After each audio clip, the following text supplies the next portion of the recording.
মৰমৰ ছাত্ৰ ছাত্ৰী আৰু সন্মানীয় দৰ্শকবৃন্দ, মই আপোনালোকক এডুকেয়াৰ আছাম ইউটিউব চেনেললৈ আকৌ এবাৰ স্বাগতম জনাইছোঁ।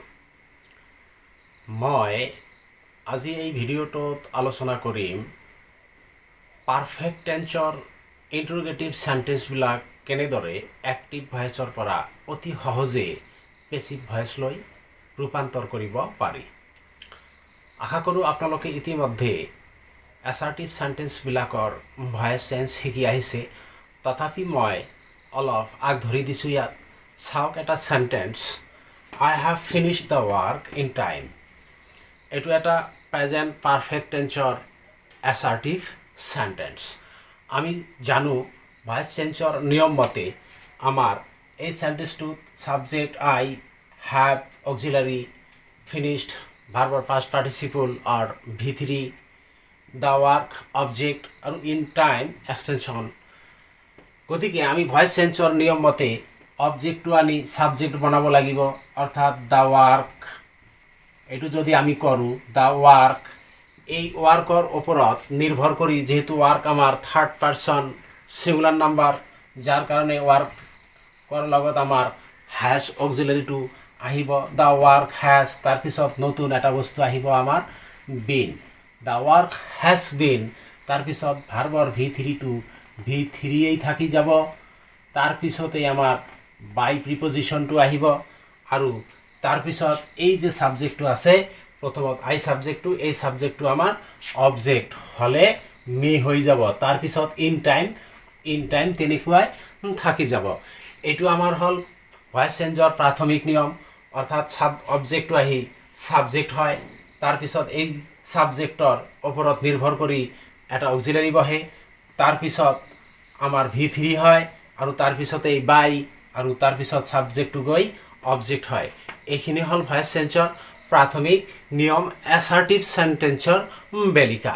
কিন্তু ইণ্টাৰোগেটিভ সেন্টেন্সবিলাক এক্টিভ ভয়েচৰ পৰা পেছিভ ভয়েচ কৰিবলৈ যাওঁ, তেতিয়া আমি কনফিউজন হৈ যাওঁ যে কোনটো কত বহুৱাম, কত নবহুৱাম। গতিকে সেই কনফিউজন আঁতৰ কৰিবলৈ মই এই ভিডিঅ'টোত চেষ্টা কৰিম। চাওক, মই আপোনালোকক এটা ফৰ্ম দিছোঁ। প্ৰথমতে ইণ্টাৰোগেটিভ সেন্টেন্স যেতিয়া প্ৰেজেণ্ট পাৰফেক্ট টেন্সৰ এটা থাকিব, তেতিয়া তাৰ ৰূপটো হ'ব এনেকুৱা। প্ৰথমতে হ্যাভ নাইবা হ্যাজ থাকিব, তাৰপিছত থাকিব সাবজেক্টটো, তাৰপিছতেই থাকিব V3 অথবা ভাৰ্বৰ পাষ্ট পাৰ্টিচিপল আৰু তাৰপিছত অবজেক্ট আৰু এক্সটেনশ্যন কিবা থাকিব পাৰে, তাৰপিছত কুৱেশ্যন মাৰ্কটো থাকিব। এইটো হ'ল এক্টিভ ভয়েচৰ ফৰ্ম। এতিয়া এই এক্টিভ ভয়েচটো যদি আমি পেছিভ ভয়েচ কৰিবলৈ যাওঁ, তেতিয়াহ'লে ইয়াৰ ৰূপটো হ'ব, প্ৰথমতে হ্যাভ হ্যাজ থাকিব, তাৰপিছত এই যে অবজেক্টটো, এই অবজেক্টটো আহি সাবজেক্ট হ'ব। কিন্তু মই ইয়াত অবজেক্টেই লিখিছোঁ চিনি পোৱাত সহজ হোৱাৰ কাৰণে। তাৰপিছত এই বিনটো, আমি যে ইয়াত প্ৰেজেণ্ট পাৰফেক্ট টেন্সত বিনটো লিখিছোঁ, সেই বিনটো ইয়াতে থাকি গ'ল। তাৰপিছত যি ভাৰ্বৰ পাষ্ট পাৰ্টিচিপল, সেই ভাৰ্বৰ পাষ্ট পাৰ্টিচিপলটোৱে বহিব। তাৰপিছত বাই আৰু তাৰপিছত সাবজেক্ট, এই সাবজেক্টটো যিটো প্ৰথমতে সাবজেক্ট থাকিল, এইটো গৈ অবজেক্ট হ'ব। আৰু তাৰপিছত যদি এক্সটেনশ্যন থাকে, তেতিয়াহ'লে এক্সটেনশ্যনৰ পিছত আমাৰ কুৱেশ্যন মাৰ্ক হ'ব। এই ফৰ্মতে যদি আমি এই প্ৰেজেণ্ট পাৰফেক্ট টেন্সৰ সেন্টেন্সটো এক্টিভ ভয়েচৰ পৰা পেছিভ ভয়েচ কৰিবলৈ যাওঁ, তেতিয়াহ'লে কেনেকুৱা ধৰণে হ'ব চাওঁ। এইটো হ'ল, প্ৰথমতে আমাৰ আহিব হ্যাভ অথবা হ্যাজ।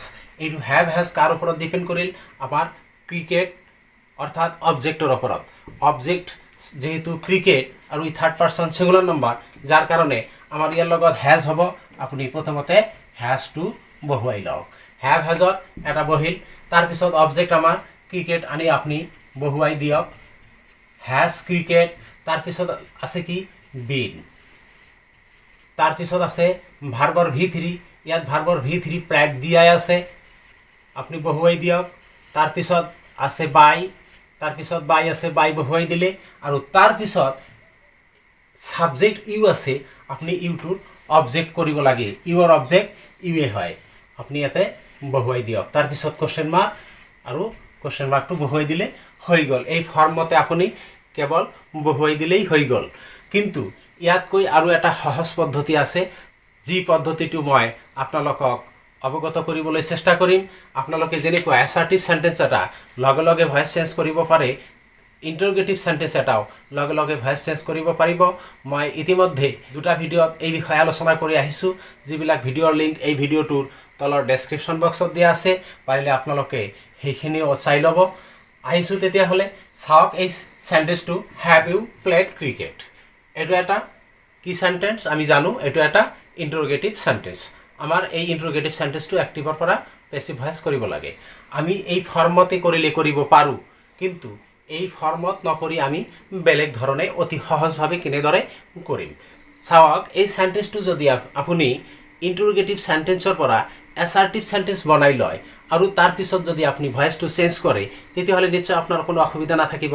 এইটোক আকৌ কেনেদৰে আপুনি ইণ্টাৰোগেটিভৰ পৰা এছাৰ্টিভ কৰিব চাওক। এই হেভ টু কেৱল আপুনি ইউ ছাবজেক্টৰ পিছত আনি বহুৱাই দিলেই হৈ গ'ল।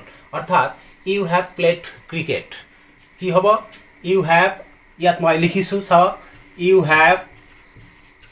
Have played cricket. এইটো আপোনাৰ হ'ল এছাৰ্টিভ চেণ্টেন্স।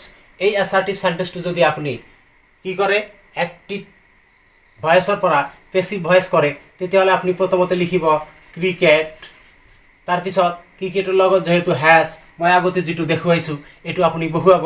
গতিকে আপোনাৰ কাৰণে এইটো সহজ হৈ গ'ল। তাৰমানে আপুনি কি কৰিব, ইউ হেভ প্লেড ক্ৰিকেট এইটো আপুনি লিখিল, তেতিয়াহ'লে এইটোৰ পেছিভ ফৰ্মটো হ'ব কি, cricket has been played by you. আপোনাৰ এছাৰ্টিভ ফৰ্মটো হেভটো যদি ইয়াতে ইউৰ পিছত হেভটো বহুৱাই দি যদি আপুনি পেছিভ ভইচ কৰে, তেতিয়াহ'লে তাৰ পেছিভ ভইচটো হ'ব cricket has been played by you. এতিয়া এইটো আপুনি পেছিভ ভইচ কৰি লৈছে। পেছিভ ভইচ কৰি লোৱাৰ পিছত আপুনি এই হেজটো মাজৰ পৰা আনি কেৱল সন্মুখত বহুৱাই দিয়ক, has cricket been played by you. আপোনাৰ একদম সহজ হৈ গ'ল। আপুনি এইটো যি লিখিছিল বা মনে মনে ধৰিছিল সেইটো ক্লিয়াৰ কৰি দিয়ক। এতিয়া has he written the letter, এই চেণ্টেন্সটো আপুনি তেনেকুৱা কৰক, হেজটো মনে মনে আনি ইয়াতে বহুৱাই দিয়ক। ধৰক এইটো ঢাকি আপুনি এইটো নাই বুলি ভাবক, he has written the letter, তেতিয়াহ'লে আপুনি কি কৰিব, দ্য লেটাৰ এনেকৈ হ'ব, দ্য লেটাৰ অবজেক্টটো আহি ছাবজেক্ট হ'ল, দ্য লেটাৰ যিহেতু থাৰ্ড পাৰ্চন ছিংগুলাৰ নাম্বাৰ সেইকাৰণে ইয়াৰ লগত হেজ হ'ব। আপুনি হেজটো ইয়াত নিলিখি প্ৰথমতে লিখি দিয়ক, তাৰপিছত হেজৰ পিছত যি ৱাৰ্ডটো আহিব আপুনি সেইটো ইয়াতে লিখি দিয়ক। আৰু পৰতে কিন্তু আপুনি অলপ চিধাকৈ পঢ়ক, দ্য লেটাৰ হেজ, তাৰপিছত আপুনি বিন লিখক, হেজ দ্য লেটাৰ বিন হৈ গ'ল, তাৰপিছত V3 আপুনি বহুৱাই দিয়ক, তাৰপিছত বাই বহুৱাই দিয়ক। যেনেদৰে আছে যেনেকুৱা হ'ব তেনেকুৱাই এছাৰ্টিভৰ দৰেই। বাই হি আছে আপুনি হিম বহুৱাই দিয়ক, তাৰপিছত কুৱেশ্যন মাৰ্ক দি দিয়ক, হৈ গ'ল আপোনাৰ ইণ্টাৰোগেটিভ চেণ্টেন্সৰ ভইচ চেঞ্জ। আপুনি এইটো খুলি দিয়ক, বা এইটো আপুনি দিছিল চিনটো মনে মনে চিনটো দিছিল এইটো মুচি দিয়ক।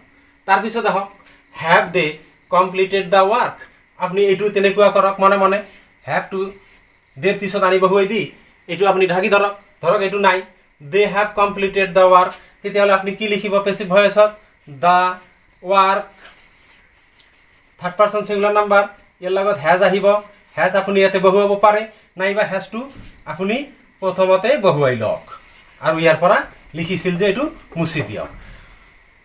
হেজ দ্য ৱাৰ্ক, তাৰপিছত আপুনি বিনটো লিখক, বিন, তাৰপিছত প্ৰেজেণ্ট এছাৰ্টিভ চেণ্টেন্সৰ ৰূপত যিটো বিন কমপ্লিটেড, তাৰপিছত আপোনাৰ বাই বহিল, তাৰপিছত আপোনাৰ যিটো ছাবজেক্ট আছিল এই ছাবজেক্টটো অবজেক্ট বনাই দিয়ক, দে থাকিলে কি হয়, দেম হয়, তাৰপিছত কুৱেশ্যন মাৰ্ক দি দিয়ক, হৈ গ'ল আপোনাৰ have they completed the work, ইয়াৰ ভইচ চেঞ্জ হৈ গ'ল, has the work been completed by them.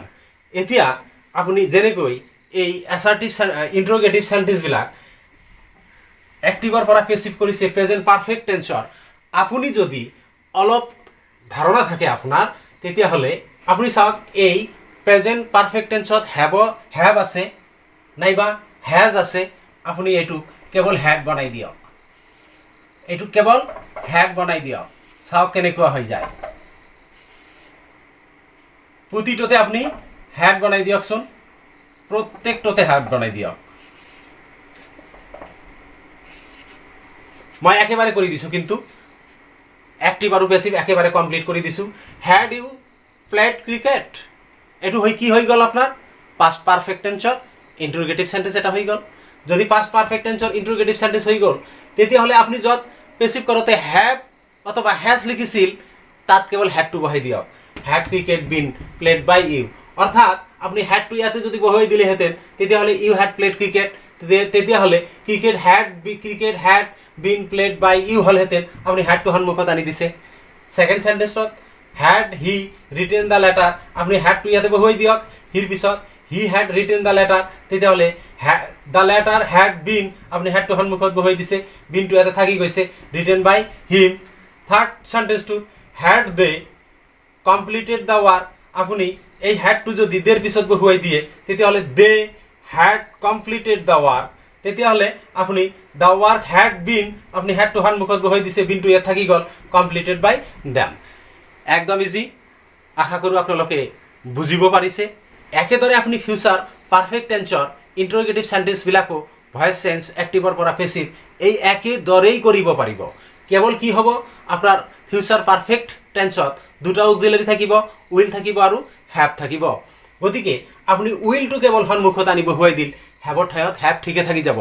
তাৰপিছত আপুনি যেতিয়া পেছিভ কৰিব, হেভৰ পিছত বিনটো থাকি যাব, উইলটো প্ৰথমত বা শ্বেলটো প্ৰথমত আহি বহিব, বাকী গোটেইখিনি একে। যদি আপোনালোকে বুজিব পাৰিছে ফিউচাৰ পাৰফেক্ট টেন্সৰ ইণ্টাৰোগেটিভ সেন্টেন্সো আপোনালোকে নিজে নিজে প্ৰেক্টিছ কৰি চাব, একদম ইজিতে হৈ যাব।